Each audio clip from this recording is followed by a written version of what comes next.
Mad dogs.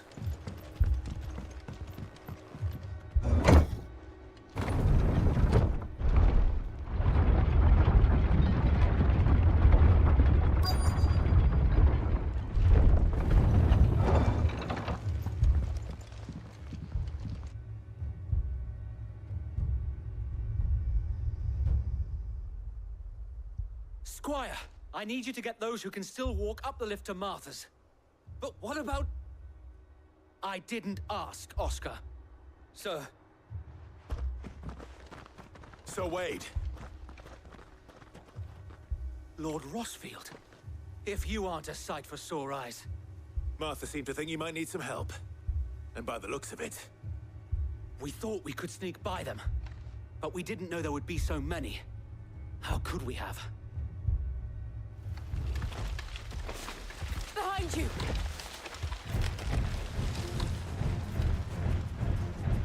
Damn it! We need to get the injured to safety. Do you think we can hold them off? We can certainly try. Are you with us, Sir Wade? Always. Then let's do our duty.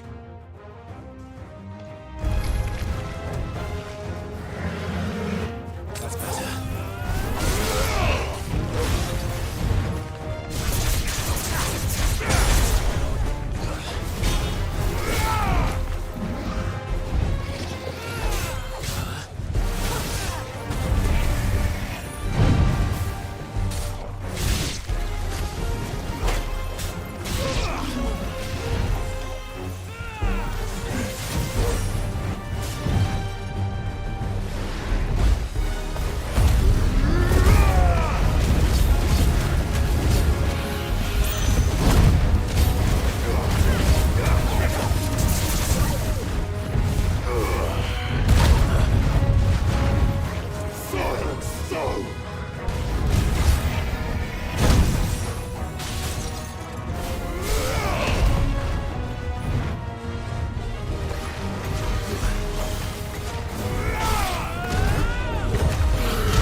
Is anyone hurt?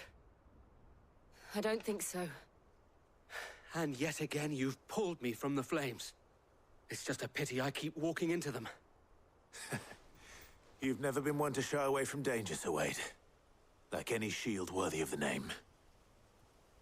I see you're all in one piece. Martha! Is something wrong? The lookout saw smoke coming from down Eastpool way. Too thick to be a hearth. A second horde. Feel like finishing the job. Always. Jill and I will make for Eastpool. You'll need to move the injured without us. Don't you worry about them. The moment my men are safe, I'll follow. Good luck.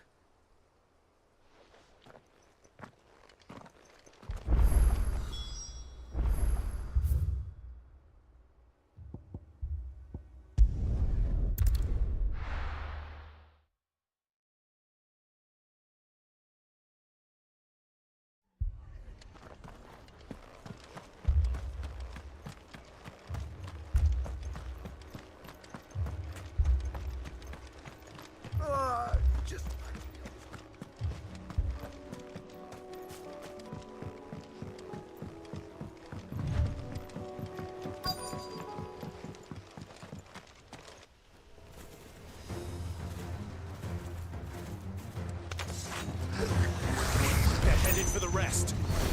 We have to slow them down. Martha and the others won't be ready.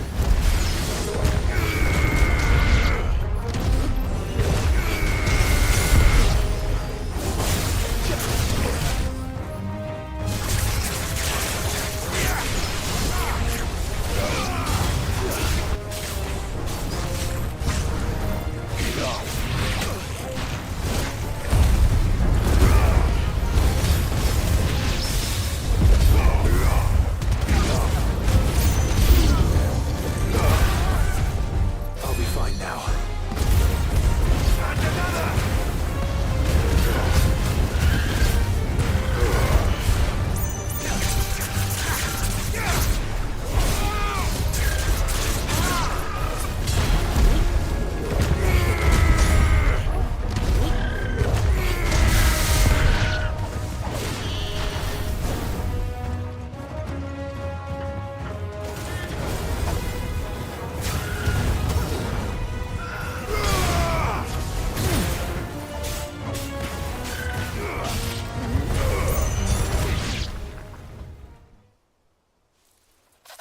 Something's coming. Apologies, my lord. Did I miss anything? Only the first round, so wait. Shall we? Silence! Stop!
Do you see any more?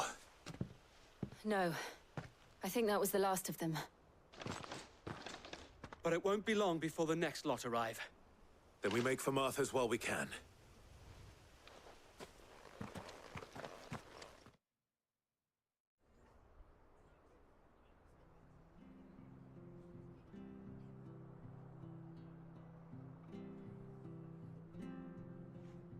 What did you find out there? The same as Sir Wade. Scores of Akashic.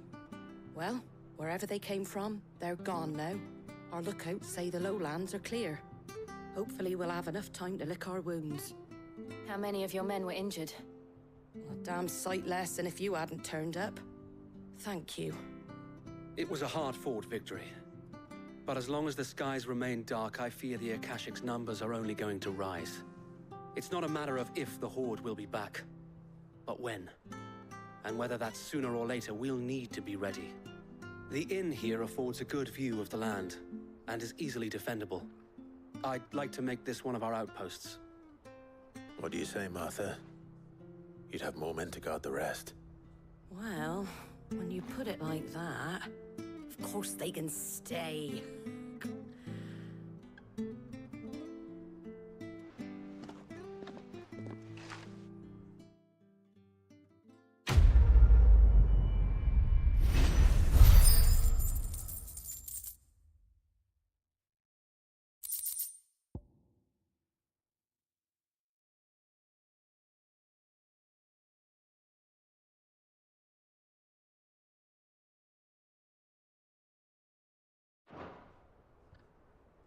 My lord, there's someone I'd like you to meet. Oscar, over here.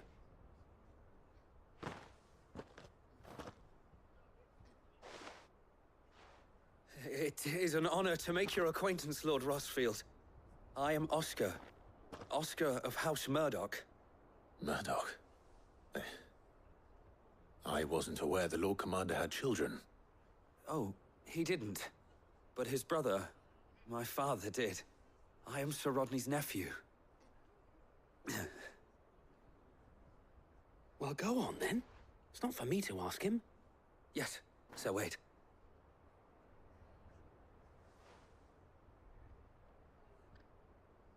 If it please you, my Lord Marquis, might you take me as your squire? I would learn the duties of a shield from the finest. I'm sorry to disappoint you, Oscar, but I'm a shield no longer. Nor was I ever the finest. And spending time in the company of an outlaw hardly seems a fitting education for one aspiring to take his oaths. My Aunt Hannah once told me that a man is not defined by his title, but what he does in its name. You have accomplished much since taking on the mantle of Cid, winning no little honor in so doing. And I would sooner serve under an honorable outlaw than an unworthy shield. Not that Sir Wade and the other Guardians are... I mean to say that, they're... It's all right. We know what you mean. There is only so much the boy can learn from me, my lord. But a squire... Would that really be so bad? You were a squire once. And I'm certain Sir Rodney would approve.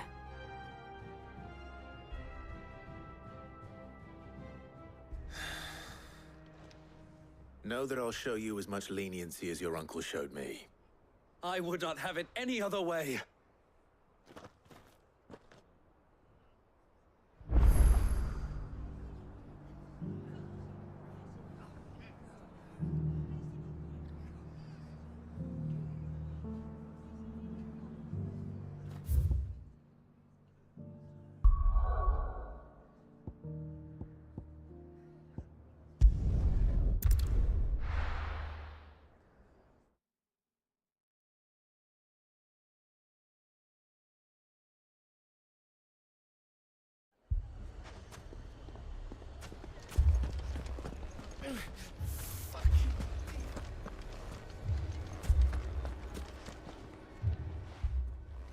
Cid, your new companion appears much more formidable than your uncle.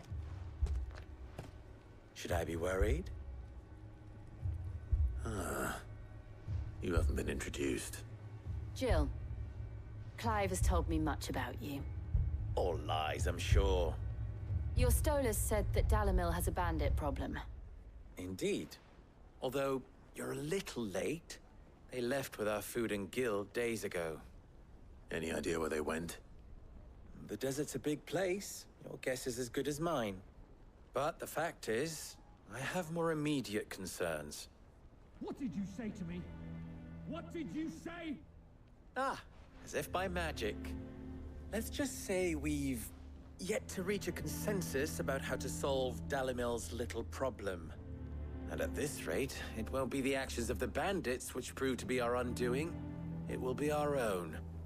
Now, I've tried reasoning with the dissenting parties, but even the Desert Hare has limits. Perhaps we could talk to them. What makes you think they'll listen to us? What makes you think they won't? She makes a fair point, Cid. And you won't have wasted much of your precious time if you fail. They're just across the courtyard.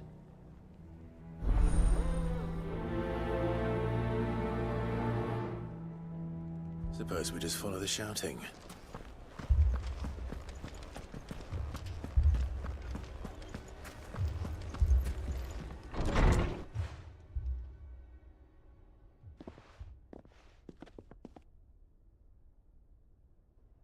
You wouldn't talk like that if it had been your men whose throats were slit.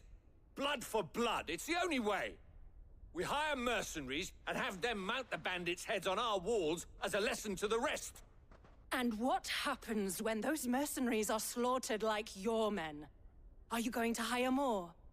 We're better off using that coin to buy food and supplies. If we hire mercenaries, the only thing we're buying is the bandits' ire. And you cannot fill empty bellies with that. Do you hear me? But what happens when they come back? Maybe it'll be your throat that's slit. That's enough. Both of you. Any more of this and I'll throw you out myself.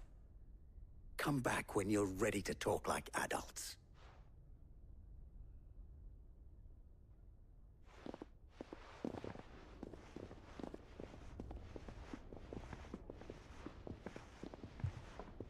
Victor. What's he doing here?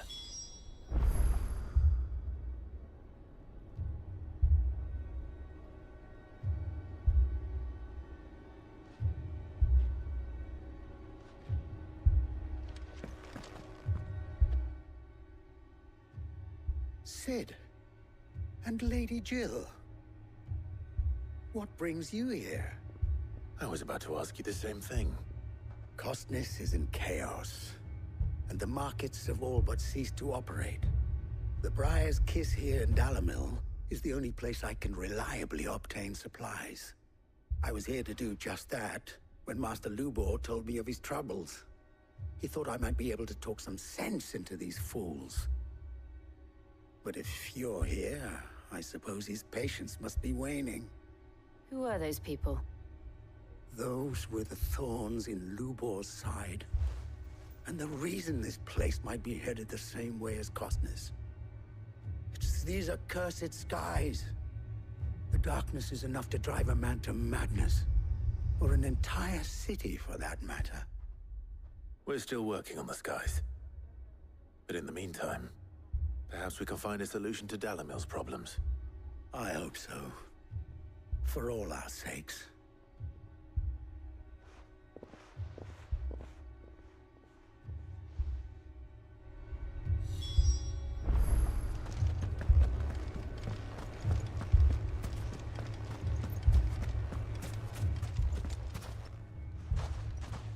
So, you see my predicament? What I saw was a room full of people who were angry and afraid. And with good reason by the sound of it. But if left to smolder, that anger and fear could set the entire town alight. My thoughts exactly. What to do?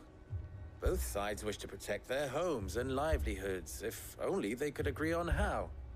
But as long as they are divided, we are vulnerable. And if there's one thing bandits like, it's an easy target. What would Cid the Outlaw suggest? Well, if it were my namesake, he'd let them choose for themselves, and be on hand to pick up the pieces when it all went wrong. That sounds like a recipe for disaster. A recipe for disaster is precisely what it is.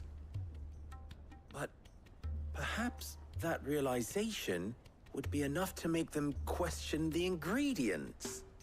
While it's plain neither Conrad nor Natalie will countenance the other's proposal, it may still be possible to make them doubt their own. Before presenting them with a third option. And that would be? To pool our resources and save the city ourselves. Why fight each other when all that fear and anger can be directed at the bandits? It appears we have a plan of action. Victor, pay Conrad a visit. See if you can't convince him of his folly. I'll speak with Natalie. As you wish.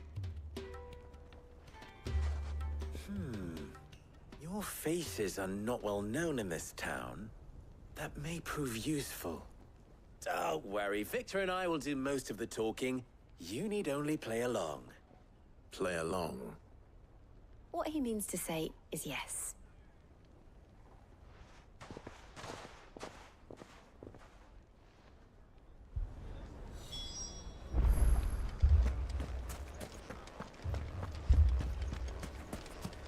Picture it, Conrad.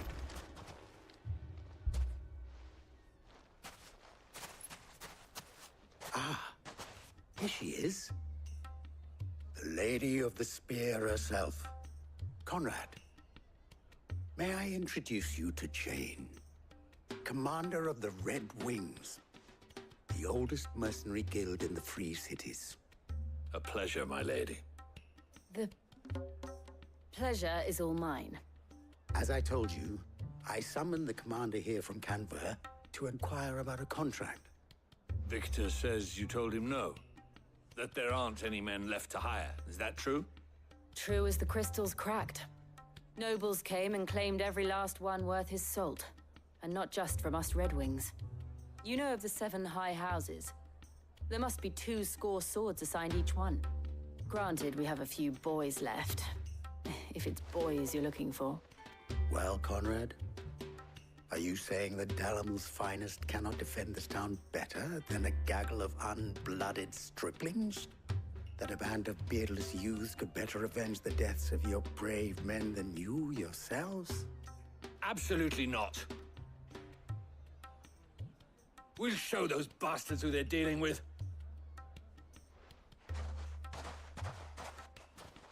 I can't believe that actually worked.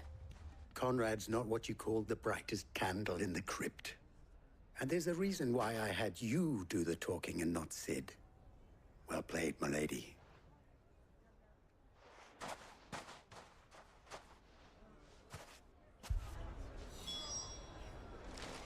Then let us band together.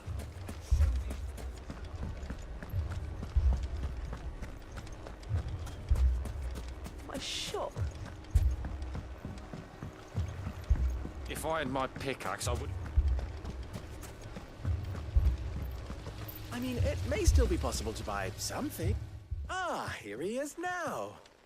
Natalie, allow me to introduce Lord Underhill of Randalar's prestigious League of Merchants. Lord Underhill. At your service. Underhill. I was just telling the good lady of our conversation, my lord, and how you were lamenting the state of the capital's stores. Lubor says that not only are the granaries almost empty, but that war and the Blight mean this season's harvest won't be enough to fill them for winter. Indeed, certainly that is the case. The nobles in the capital are buying up the city's stocks of barley and wine, driving the prices higher than most commoners can afford. It is only a matter of time before the peasants revolt. It is worse than I thought. If what Lord Underhill says is true, I fear we have little hope of supplementing our stores, meager though they regrettably are. And while I applaud your endeavors to dissuade our more bellicose citizens from seeking vengeance, I sense Conrad is not wrong in his assessment of the bandits' likely return. Which means that now, more than ever, we will need to secure what little we still have. Food, weapons, herbs, everything. If our humble town is to endure not only this hardship, but those that are certain to follow, we must stand united. All right. If it will help to protect my home, I'll do it. But you needn't have gone through this charade.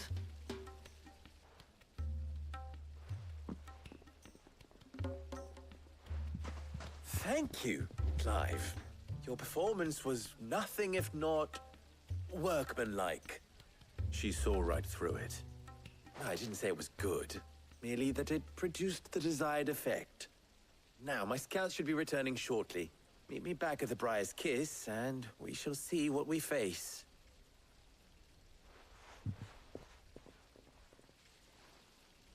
I'm not convinced our roles in this ruse were entirely necessary. I don't know. Conrad seemed quite taken with you.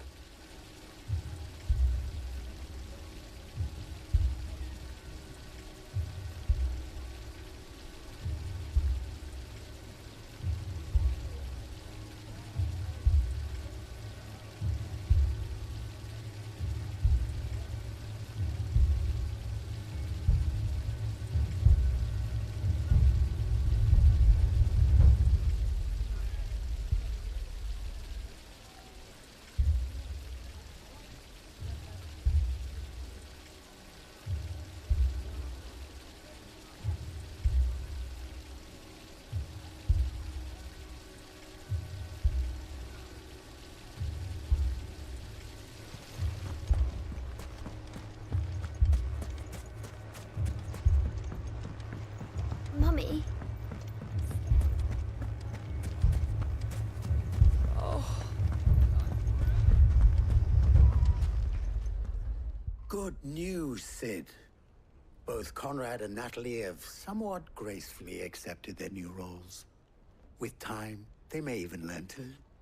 Time no longer appears to be the luxury it was before lunch. I take it your scouts found the bandits. Technically, it would be the bandits who found my scouts. It appears they march for Dalimil as we speak. All of them. You're not serious. They don't just want food, they want the whole damn town.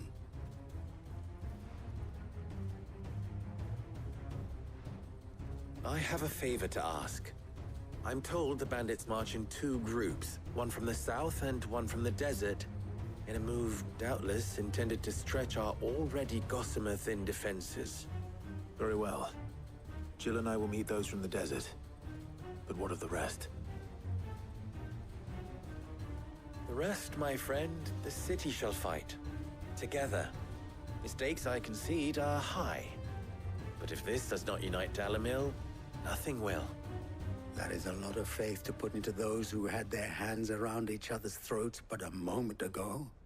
Then it will be for us to see that their hands are kept occupied. And I do mean us. I thought you might say that. We'll hold them off for as long as we can. And we will do the same.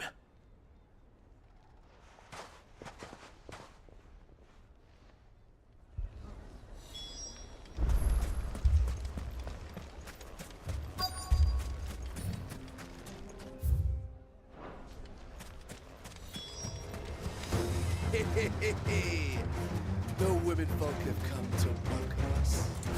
I'll take that one. He's all yours.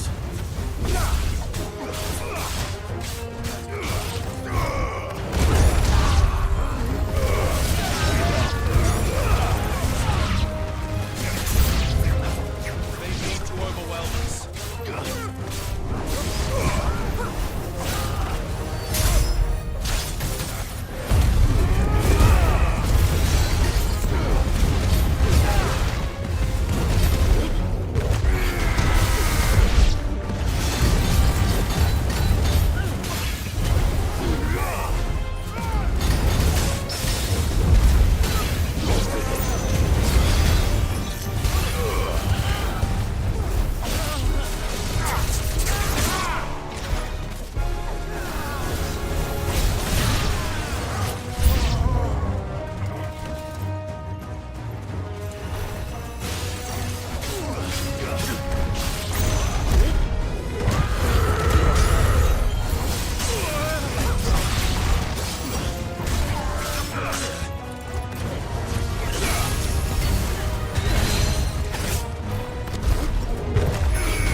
The townspeople.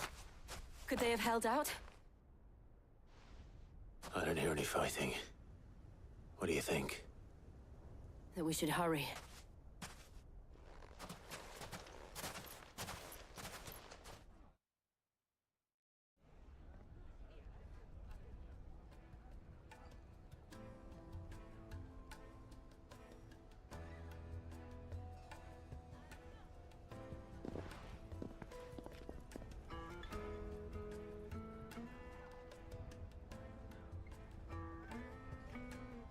Natalie, I owe you an apology. You did well out there.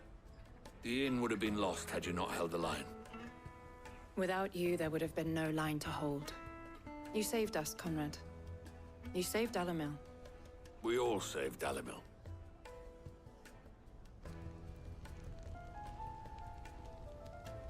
Conrad seems to have had a change of heart.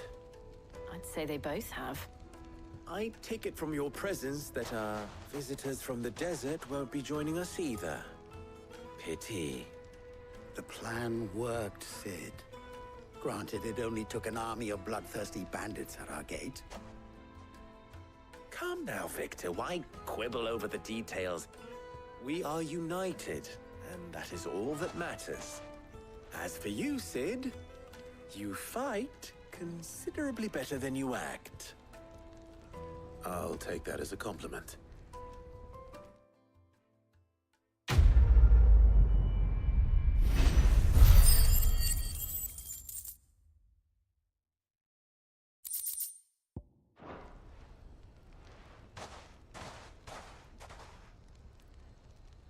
Our friends seem to have things under control.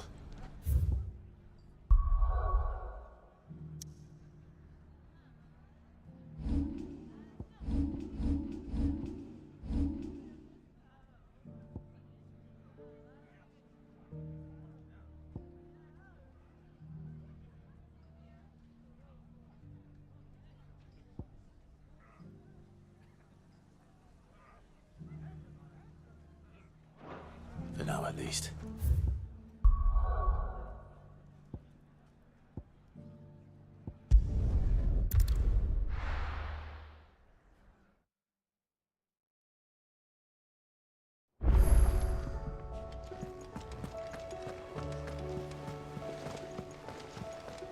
Did you see that?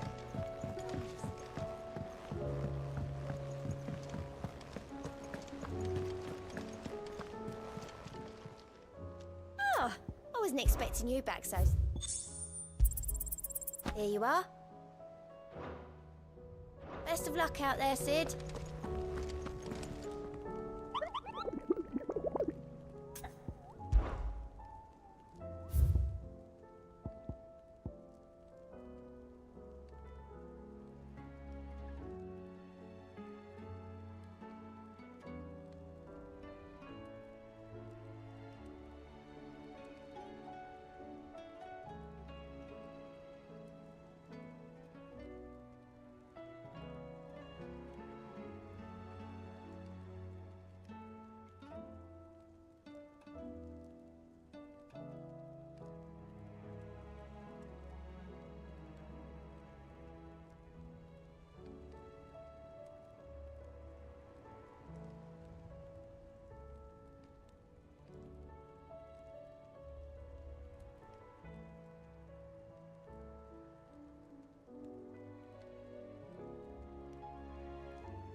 Some of you are in numbers.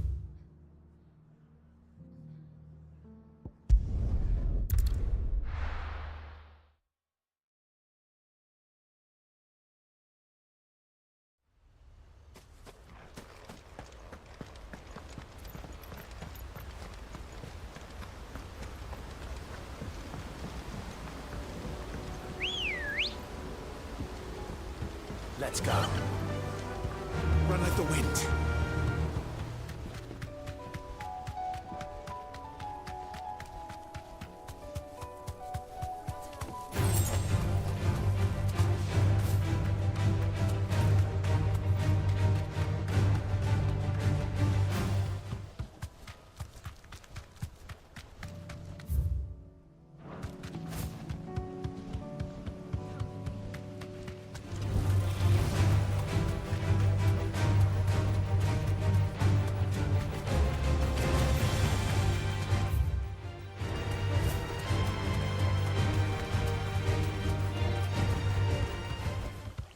No need to ride from here.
This one has a little more life left in it. All right, then.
seems this one has a little more life left in it. All right then.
This one has a little more life left in it.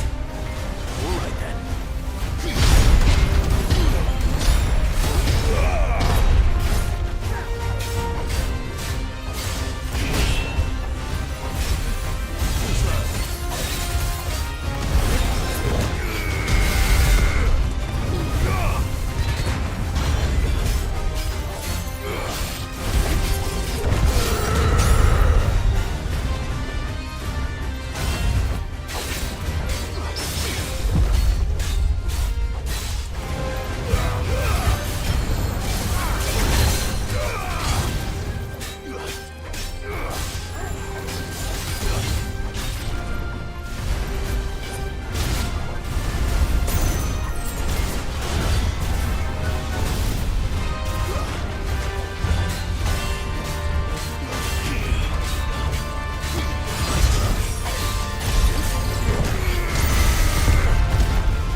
This one has a little more life left in it.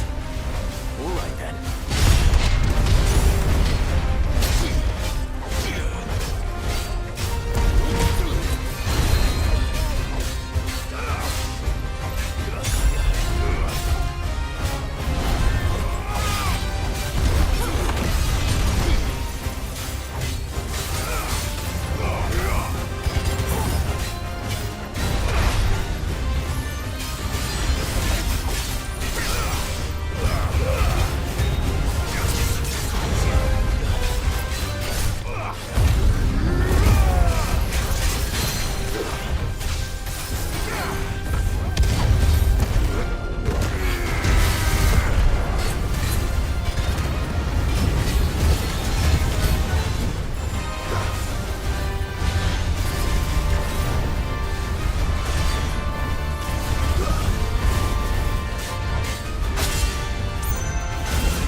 see that?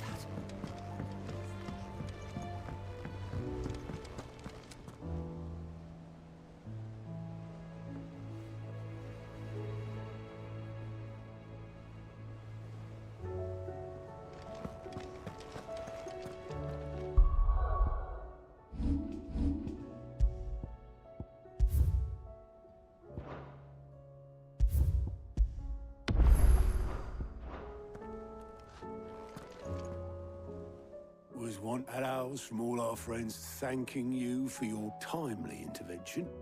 How is it you always manage to arrive at just the right moment? Luck, I suppose. Any word on the rest of the realm? Let's see. Storm's still crying out for mother crystals. The nations are still in chaos. And the skies are still the color of a kick in the kidneys 2 days on. So... Right. Clive, we knew this was going to happen. Well, not the bleeding skies part, but you take my point.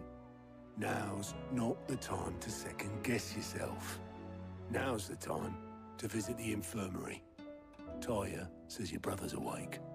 Thank you, Otto.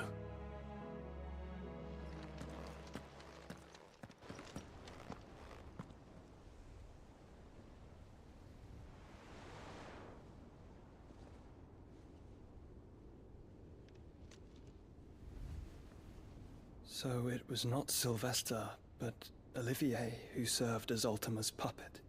And when Dion learned of this, he sought to slay the fiend.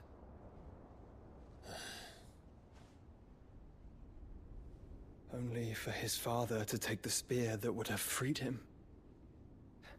Enough to drive a man to madness. Small wonder he hasn't stirred. I would be afraid to wake. Had I but reached out to him sooner, warned him of the threat Ultima posed. But now, both an empire and her prince lie broken. Joshua, what do you know of Ultima?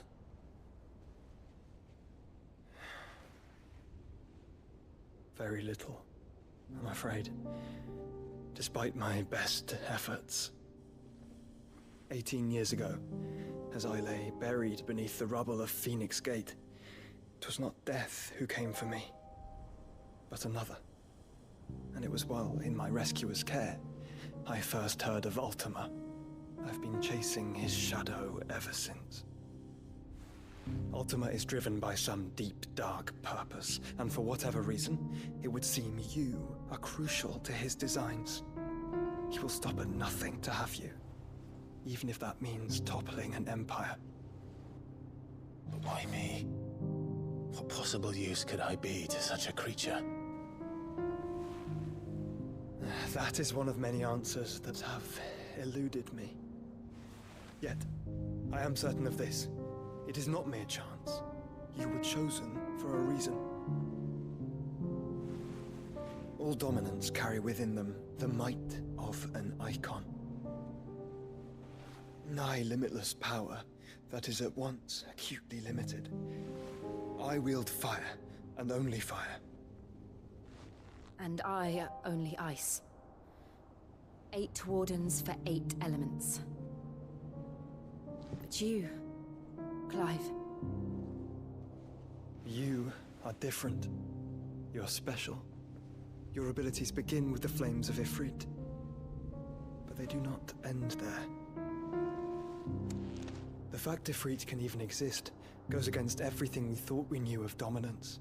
Perhaps Ultima has been waiting for one such as you, whose potential is truly limitless. I've encountered that thing several times now. If it or he, as you say, needs me, why hasn't he claimed me as he did the boy? Were I to hazard a guess, I'd say the two of you are somehow incompatible. His mind not properly attuned to your body. His mind? Mind, awareness, spirit, call it what you wish.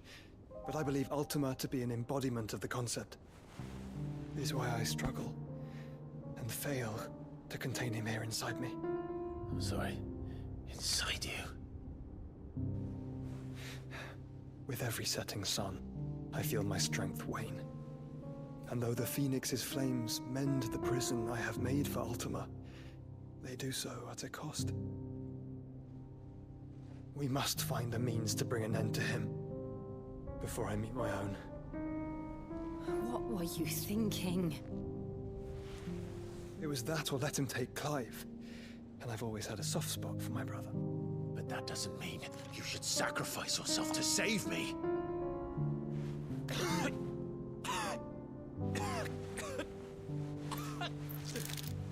Joshua! Clive! It's Gav! There's an army of Akashic at the gates of Canver.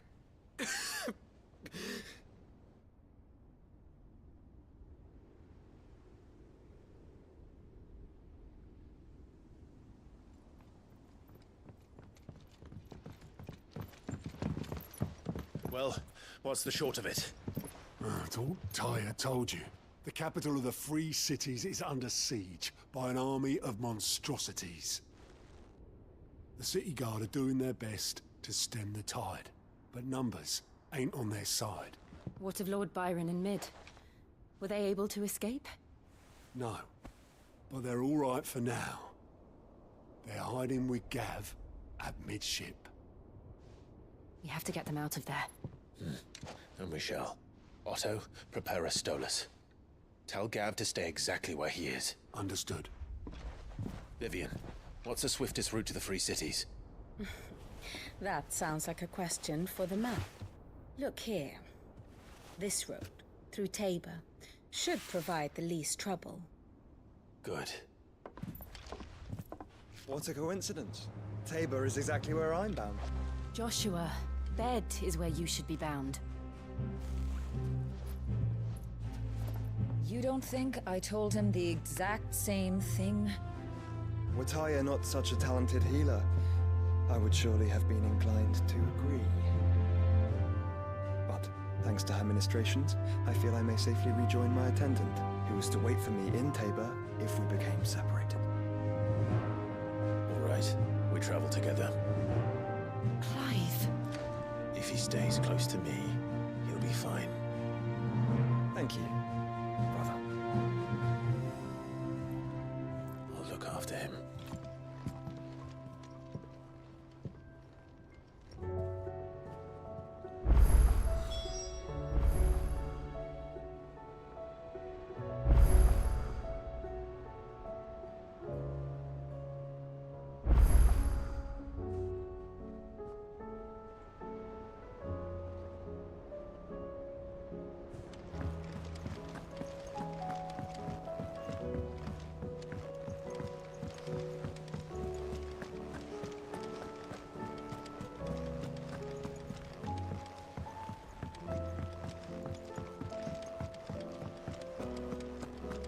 Seems the hideaway.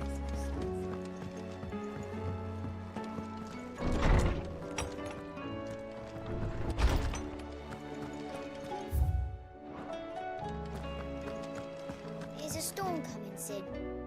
Sid, perhaps you can help me solve a mystery. I can certainly try. Who's gone missing this time? It's not who, but what. Mid's scales, the ones she made for her workshop. I borrowed them to teach the little ones about weight, and shortly after the lesson, well, they vanished. My first thought was that they'd taken them off somewhere to play, but when I asked, they swore they had nothing to do with their having disappeared. Which almost certainly means they had everything to do with it. Perhaps a visit from Sid will jog their memories.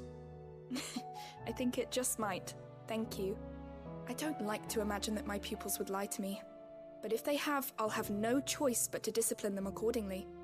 They were in the atrium when I last saw them, as always.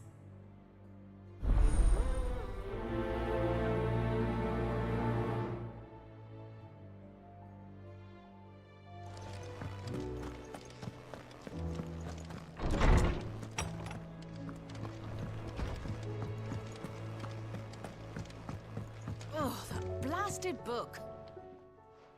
Here, you put me in this situation, Clive. You can bloody well get me out of it. I need a hand with a recipe. Are you sure it's me you're looking for? I'm not much of a cook. I'm all the cook will be needing, thank you very much. What I want from you is a little of your time, right? Oh, and perhaps your sword. You remember Ivan's stew, right? Well, despite the look of the thing, and that awful stench, people wolf it down. So I thought I'd try making one of these supposed masterpieces myself. Had a peek at the book and gave it a go, but, well... It wasn't as straightforward as you'd hoped. Ivan had the same problem. Yeah, but this is my blooming kitchen, and I will not be outdone. So if you don't want to be seen as playing favourites, I suggest you lend me a hand.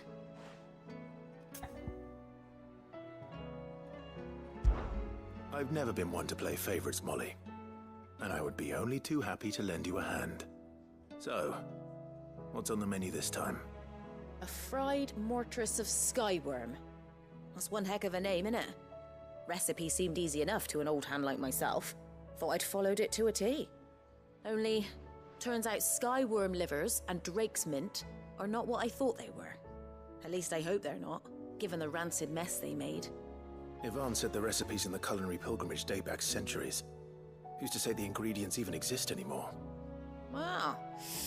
That's a question for a scholar, wouldn't you say? Perhaps you know of one? Kindly old fella who haunts the shelves, maybe? Fine. I'll go and speak to Harpocrates. Perhaps he'll know something. And if he does, I'll see if I can find your ingredients for you. You do that. Lest we forget, you've got a reputation to uphold.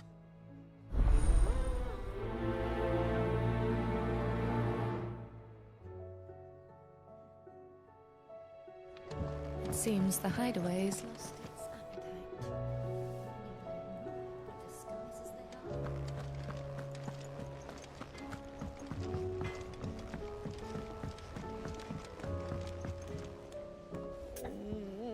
What am I gonna do?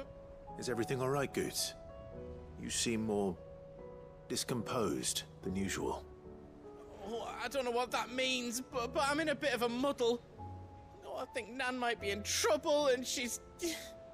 It's all right. You can tell me. Oh. Yeah. There was a trader came by. One of our usuals, like. Said he'd heard some rotten rumours about her down Dalimil Way. Folk are saying she's been selling to bandits and cutthroats and that. I mean, she's fond of a chance to make a coin or two, aye, but she'd never do business with baddies. Especially not the kind who go hating people who haven't done out. I wanted to ask her about it myself, but I'm scared she'll give us a tongue lashing. She'd never give your tongue a lashing, though, would she? Don't worry. I'll speak to her. Oh, thanks, Clive. You'll let me know what she says, won't you? Of course. I'm sure it's all just a misunderstanding.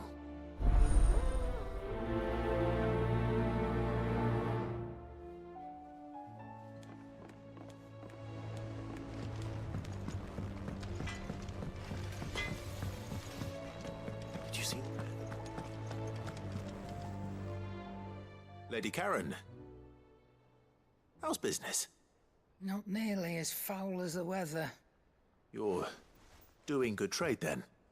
Both in and out of the hideaway? Can't complain. Wait. What exactly are you getting at? Not once in 5 long years do you pay my affairs half a care. But here you are today, raking me over the coals like a bloody popoto?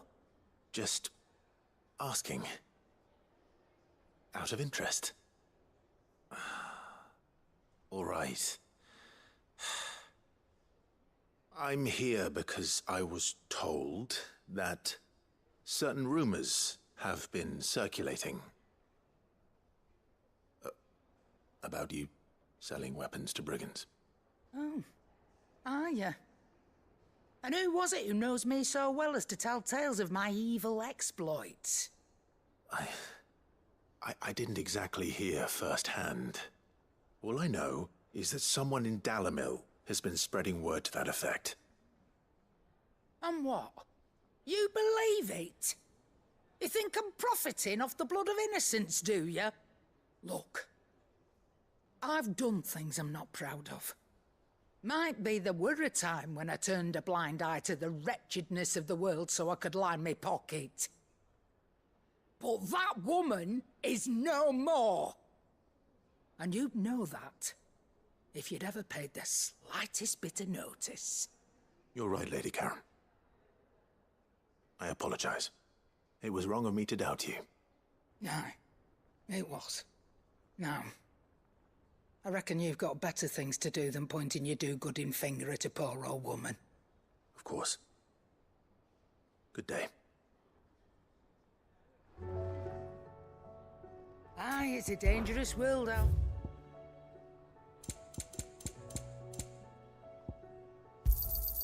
You're rubbing me blind, you know. Come again. Or don't. I'm not much bothered either way. I spoke with Lady Karen. What did she say? That the rumors were unfounded, and that I was a fool for thinking they might hold any truth, along with some other things that made her feelings clear. And while it sounds like she may have done things she regretted in her past, she says those days are behind her. Oh, well, that's good. I knew Nan wasn't caught up in out bad. But why would people say she was? What did she ever do to them? It's not right. No, it's not. But people do things for all sorts of reasons. Perhaps we'll never know. Well, I'm going to find out. That trader, he said they were all talking about her in Dalimil. So that's where I'm going. I'll find someone who'll tell me, you'll see. Are you sure that's wise? Whoever's spreading these rumors means Karen ill. Oh, right. But that's why you'll be coming with me, isn't it, Clive? I suppose it is.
Rutherford.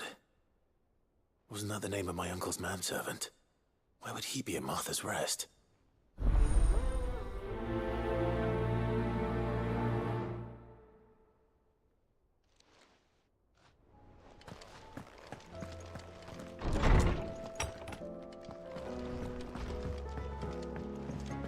Did you see the pair that got...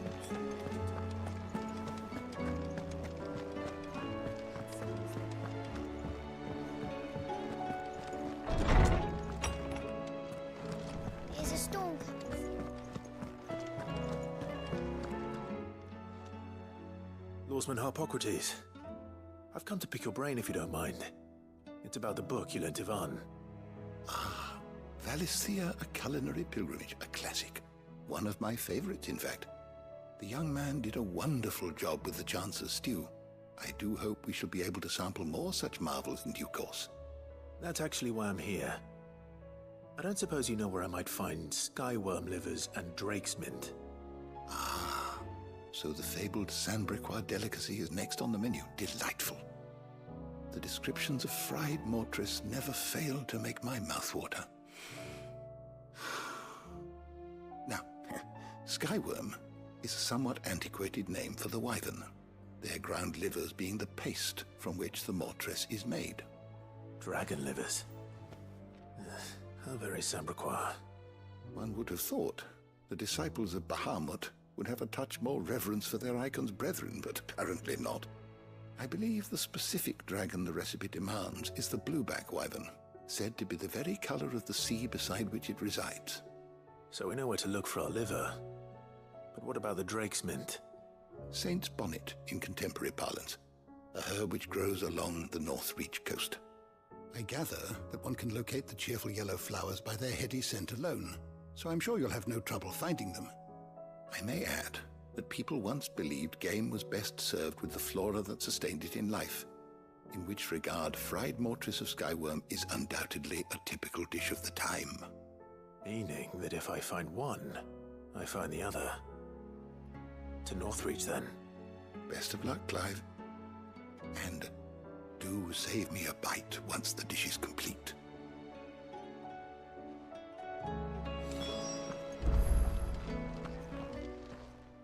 Good morrow to you, my friend.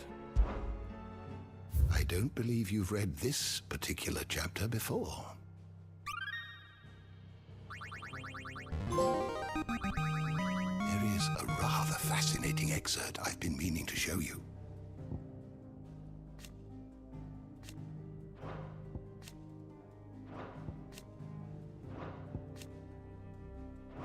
What subject shall we consider today?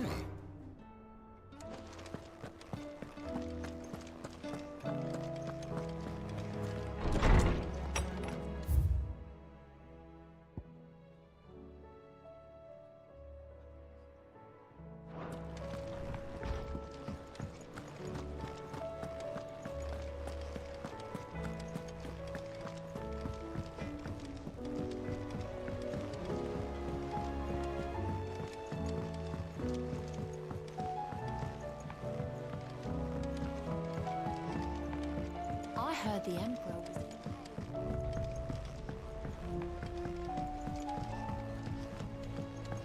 We're all gonna die! What do you reckon we should do? I say we should just tell Michelle.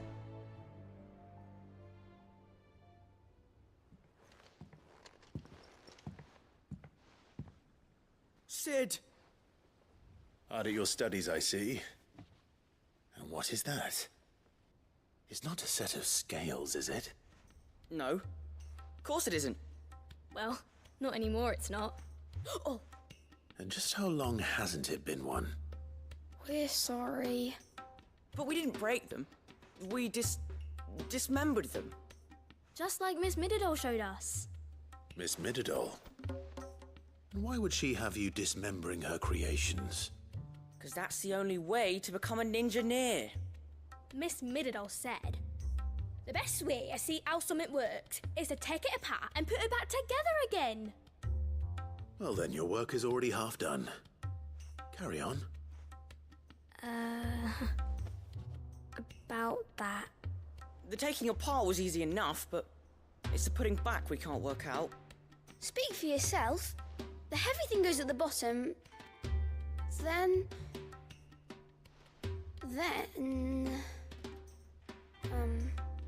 You three need to learn to take responsibility for your actions. So let's have a look at these parts with fresh eyes, shall we?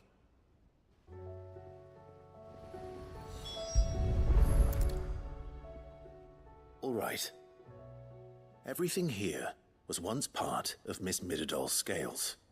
Every piece has its own role to play, and each is just as important as the others. If even one of them is missing, the scales won't work. So let's think about what those roles might be. You already know one of the pieces. The body. Its role is to support everything else. But what of the others?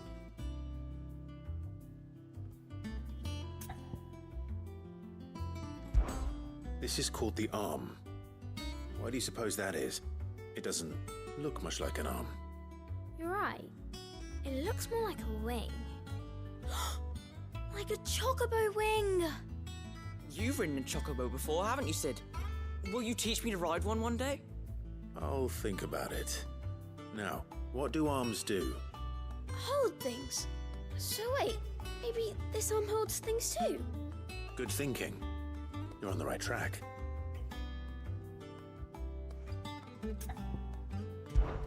These round parts are called the pans. You all know what a pan is, don't you? I do. Molly uses them in the kitchens to fry bangers. But these aren't for frying bangers, you idiot. They're for weighing stuff. But what if I wanted to weigh goods? I don't think you'd fit on that little thing. Probably not. What are the chains for?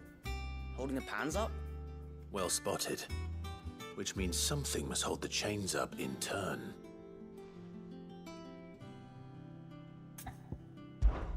This tiny piece is what's called a cogwheel, or gear. Have you ever seen one before? I have. Miss Middledale's dungeon is full of them. Most are on the floor. She puts them in all her inventions. They spin round and round and round and round and... That's right. They're very useful when you want to make things move. Do you remember if there was anything on the scales that moved? I remember the arm moved when I tried weighing an apple.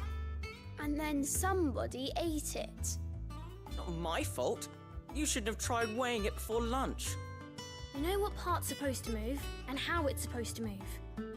So, let's put the pieces together first, see what doesn't move, and then stick the cogwheel to that. Not a bad idea. You see? It's not so difficult.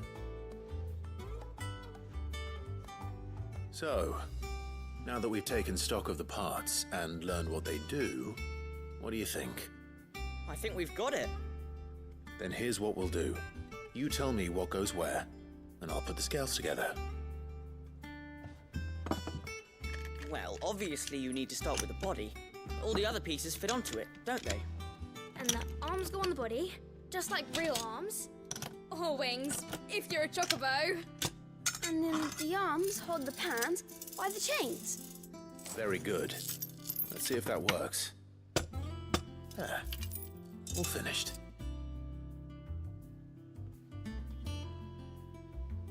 Yes! We did it! Well, with Sid's help. Oh, I just put the pieces together. It was you three engineers who showed me how. That's right. We're Miss Middledale's hares. Her hairs? Yeah, hares for the future.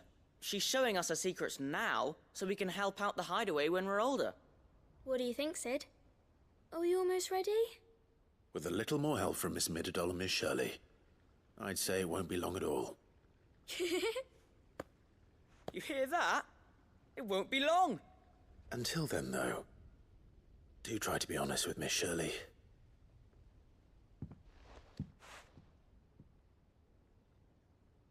Hey, look! We never used the cogwheel. You don't think Sid forgot about it, do you?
Is a storm coming, Sid? Will there be... Well, did you solve the mystery? It was as you thought. The children had the scales, or the parts of them at least. They dismantled them to see how they worked. Oh, no, Mid will have my head. Thankfully she won't. This might even have been her idea. Although I was the one who ended up teaching the lesson. I'm so sorry, Sid. I know how busy you are. I shall see that the children are properly punished. Please, there's no need. Mid seems to have taken the three of them under her wing. She's even calling them her heirs. She'd have them follow in her footsteps. And her father's. I see. Sid, do you know why Mid has been spending so much time at the hideaway of late? She told me it was because her studies have been interrupted by events in Canva. Is that not true? No, it isn't. The university offered her a commission. In exchange for full tuition, room and board, they asked her to oversee the design of several new war engines. To anyone else it would be an opportunity, but to Mid, who lost both her parents to war, it was a bitter pill. One she was none too keen to swallow. But that should come as no surprise. She's only ever cared about bringing people hope. The very last thing war can be said to do. Which explains her heirs. She's working to give them a better life. And so should I. What's the odd engineering lesson? You've given them far more than that. And I'm sure they're very grateful.